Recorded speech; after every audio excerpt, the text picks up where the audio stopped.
hello friends, welcome to cooking style channel. இன்னைக்கு இந்த வீடியோல நம்ம சூப்பரான ஒரு டீக்கு ஸ்நாக்ஸ் தான் செய்ய போறோம். இது வந்துட்டு பேப்பர் அவல்ல செய்யற ஸ்நாக்ஸ் இது வந்து நார்த் இந்தியால ரொம்பவே ஃபேமஸான ஒரு ஸ்நாக்ஸ் டிஷ் இது வந்துட்டு பேப்பர் போஹா சூடான்னு சொல்வாங்க. இது வந்துட்டு ரொம்பவே டீ பிரேக்குக்கு ஸ்நாக்ஸா சாப்பிட்றதுக்கு ரொம்பவே நல்லா இருக்கும். அதோட இதை நம்ம நிறைய குவான்டிட்டில செஞ்சு ஒரு டப்பால ப்ரிசர்வ் பண்ணி வச்சுட்டு மாசக்கணக்கில் கூட நம்ம இதை வச்சு சாப்பிடலாம். குழந்தைங்களும் ரொம்பவே லைக் பண்ணுவாங்க. ஸோ இந்த சூப்பரான ரெசிபியை எப்படி செய்யறதுன்னு பார்க்கலாம். வாங்க வீடியோக்குள்ளே போகலாம். நான் வந்து 1/2 kg பேப்பர் அவல் எடுத்திருக்கேன். இது வந்துட்டு வெயிட் ரொம்பவே கம்மியாக இருக்கும். அதனால் 1/2 kg 1 kgயில் நிறைய குவான்டிட்டியில் தான் செய்யணும் நம்ம. இது வந்து உங்களுக்கு ஆன்லைன்லேயே கிடைக்கும், கடையிலே கிடைக்கும். அது கூடவே நான் ஒரு கப் அளவுக்கு வந்துட்டு வேர்க்கடலை எடுத்துன்னு இருக்கேன். ஒரு கப் அளவுக்கு உடைச்ச கடலை எடுத்துன்னு இருக்கேன். ஒரு டேபிள் ஸ்பூன் அளவுக்கு ட்ரை திராட்சை எடுத்திருக்கேன், உலர்ந்த திராட்சை இது. அது கூடவே ஒரு டேபிள் ஸ்பூன் பாதாம் எடுத்து 1க்கு 2 உடைச்சின்னு இருக்கேன். அது கூடவே முந்திரியும் எடுத்திருக்கேன், ஒரு டேபிள் ஸ்பூன்.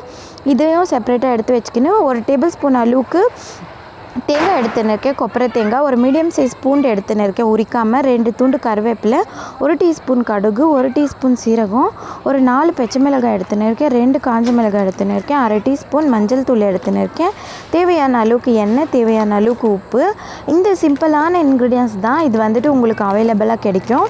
இப்போ நம்ம எடுத்திருந்த அவல் வந்துட்டு இது கீழே வந்துட்டு மாவாட்டம் ஒரு மாதிரி மண் மாதிரி இருக்கும். அதனால இந்த மாதிரி ஒரு ஜல்லடியில் நம்ம எடுத்து ஜலிச்சிக்கணும்னா அதோடைய இருக்கிற மாவு மாதிரி இருக்கிறதெல்லாம் நம்மளுக்கு கீழே கிடச்சிடும். பார்த்தீங்கன்னா தெரியும் இது எவ்வளோ பிளாக்காக இருக்குது. இது வந்து கலீஜாக இருக்கிற மாதிரி தெரியுது. அது ஃபில்டர் ஆனது. இன்னொரு பக்கம் நான் ஸ்டவ் ஆன் பண்ணிவிட்டு ஒரு பெரிய கடாயை எடுத்து நம்ம எடுத்து வச்சுருந்த பேப்பர் அவலில் ஒரு 10 நிமிஷம் நல்ல மீடியம் ஃப்ளேம்லேயே நம்ம ரோஸ்ட் பண்ணிக்கணும். இது வந்து கேமராவில் உங்களுக்கு வெள்ளையாகவே தெரியுது, பட் இது கொஞ்சம் லைட் ப்ரௌன் கலரில் மாறினதுக்கப்புறமா இதை இன்னொரு பக்கம் எடுத்து வச்சுக்கின்னு இன்னொரு பக்கம் இன்னொரு கடாயை எடுத்துகிட்டு ஃப்ரையிங் கடாயை எடுத்துகிட்டு எண்ணெய் சேர்த்துடலாம். எண்ணெய் காஞ்சதும் நம்ம எடுத்து வச்சிருந்த கடலையை சேர்த்து நல்லா வறுத்துடணும். இதே மாதிரி களைக்கொட்டியை நம்ம நல்லா வறுத்ததுக்கப்புறமா இது கலர் மாறந்தோ இதை நம்ம எடுத்துடலாம். அதே மாதிரி நம்ம எடுத்து இந்த உடைச்ச கடலையும் சேர்த்து ஒரு 30லேருந்து 1 நிமிஷம் வரைக்கும் நல்லா, ஒரு 30 செகண்ட்லேருந்து 1 நிமிஷம் வரைக்கும் நல்லா ஃப்ரை பண்ணிடணும். பார்த்தீங்கன்னா தெரியும் கலர் மாறி இருக்குது.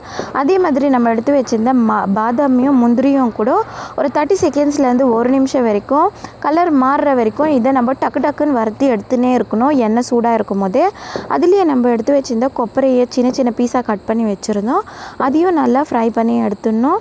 இப்போ இது எல்லாத்தையும் எடுத்ததுக்கப்புறமா கடைசியாக இதில் நம்ம எடுத்து வச்சுருந்த திராட்சை, அதாவது காஞ்ச திராட்சையை வந்துட்டு பலூன் மாதிரி உப்பி வர வரைக்கும் இதை நம்ம ஃப்ரை பண்ண போதும். இப்போ இதையும் நம்ம எடுத்துட்டோம். நீங்கள் பார்த்துட்ருப்பீங்க, இது எல்லாத்தையும் நம்ம நல்லா எடுத்துட்டோம். ஃப்ரை பண்ணி எடுத்ததுக்கப்புறமா கடுகு சீரகமும் அது கூடவே நம்ம எடுத்து வச்சுருந்த கருவேப்பிலையும் காஞ்ச மிளகாய், பச்சை மிளகாய், அது கூடவே பூண்டையும் சேர்த்துட்டோம். பூண்டு வந்துட்டு உரிக்கக்கூடாது, தோலோடு தான் இருக்கணும். அப்போ தான் சாப்பிட்றதுக்கு நல்லாயிருக்கும். இப்போ இது ஃப்ரை ஆனதும் இதில் நம்ம எடுத்து வச்சுருந்த 1/2 டீஸ்பூன் மஞ்சளை சேர்த்துட்டோம். இப்போ கொஞ்சமாக இதில் நம்மளுக்கு தேவைப்படுற அளவுக்கு உப்பை சேர்த்துடலாம். இப்போ இது எல்லாத்தையும் மிக்ஸ் ஆனதும் நம்ம தாளித்த பொருள் ரெடி ஆகிடுச்சு. இது வந்துட்டு நம்ம ஏற்கனவே ரோஸ்ட் பண்ணி வச்சுருக்கிறேன் அவலில் தான் சேர்த்துக்கணும். இப்போ ஸ்டவ்வெல்லாம் ஆஃப் பண்ணிவிட்டு அவ்வளோதான், ஸ்டவோட வேலை முடிஞ்சிடுச்சு. இப்போ நம்ம எடுத்து வச்சிருந்த பெரிய கடாயிலேயே நம்ம தாளிச்சிருந்த சேர்த்துக்கணும். இப்போ அவல் நல்லா ரோஸ்ட் ஆகிருக்கு, இது கிறிஸ்பியாக இருக்கணும்.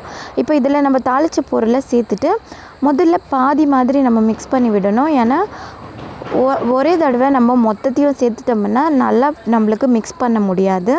அதனால நான் பாதி மட்டும் மிக்ஸ் பண்ணேன். இப்போ அது மேலே ஒரு லேயர் மாதிரி நம்ம ஏற்கனவே ஃப்ரை பண்ணி வச்சுருக்கேன் கடலை, உடைச்ச கடலை, பாதாம், முந்திரி, அதோட தேங்காய், அதோட திராட்சை எல்லாத்தையும் சேர்த்து நல்லா கம்ப்ளீட்டாக மிக்ஸ் பண்ணணும். இப்போ அது மேலே நான் பாதி எடுத்து வச்சுருந்த அவலை சேர்த்துக்கிறேன். இப்போ இது எல்லாத்தையும் நல்லா கரண்டியில் மிக்ஸ் பண்ணி விடணும். இப்போ பார்த்துட்ருக்கீங்க, நீங்களே பார்த்துட்ருப்பீங்க எந்த அளவுக்கு நான் மிக்ஸ் பண்ணிகிட்டு இருக்கேன்ட்டு. நிதானமாக பொறுமையாக கொஞ்சம் கொஞ்சமாக மிக்ஸ் பண்ண உடனே கலரும் மாற ஆரம்பிச்சிச்சு. இப்போ பார்த்துட்ருக்கீங்க எந்த அளவுக்கு வந்திருக்கு. இது சூப்பரான ஸ்நாக்ஸு, குழந்தைங்க ரொம்பவே விரும்பி சாப்பிடுவாங்க. இதை நிறைய நாள் நம்ம ப்ரிசர்வ் பண்ணலாம். 1 மாதம் கிட்ட கூட நம்ம இதை ப்ரிசர்வ் பண்ணலாம். ஸ்நாக்ஸுக்கும் ரொம்பவே நல்லாயிருக்கும், டீக்கும் ரொம்பவே நல்லாயிருக்கும். இப்போ இந்த மாதிரி ஒரு அகலமான பாத்திரத்தை எடுத்து நம்ம அதில் சேர்த்துட்டு கைவிடாமல் ஒரு தடவை இந்த மாதிரி குலுக்கி விட்டோம்னா கம்ப்ளீட்டாக மிக்ஸ் ஆகிடும்.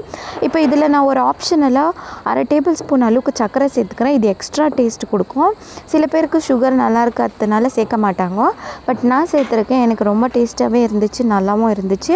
இப்போ இதையும் நல்லா குலுக்கி நீங்கள் பார்த்துட்ருப்பீங்க எந்த அளவுக்கு நான் குலுக்குனேன்னுட்டு. அந்த மாதிரி நீங்களும் அதே மெத்தடை ஃபாலோ பண்ணி ட்ரை பண்ணி பார்க்கலாம். அவ்வளோதான். இப்போ நான் சர்விங்காக எடுத்துக்கணும். சூப்பரான ஸ்நாக்ஸ் வந்துட்டு சுட சுட டீ கூட நான் சர்வ் பண்ணுறேன். டீயோட ரெசிப்பியும் நான் ஆல்ரெடி வீடியோ அப்லோட் பண்ணியிருக்கேன். நீங்கள் பார்த்துட்ருப்பீங்க எந்தளவுக்கு சூப்பராக வந்திருக்குன்னு. ஸோ கண்டிப்பாக இது யூஸ்ஃபுல்லாக இருக்கும். எல்லா வீட்டுக்கும் இது யூஸ்ஃபுல்லாக இருக்கும். ரொம்ப சிம்பிளான பட்ஜெட் ஃப்ரெண்ட்லியான ரெசிபி தான் இது. வந்துட்டு ரொம்ப கம்மி விலையில் இருக்கும். ஸோ மறக்காமல் லைக் பண்ணிவிடுங்க, சப்ஸ்கிரைப் பண்ணிவிடுங்க. தேங்க்யூ ஸோ மச் ஃபார் வாட்சிங்.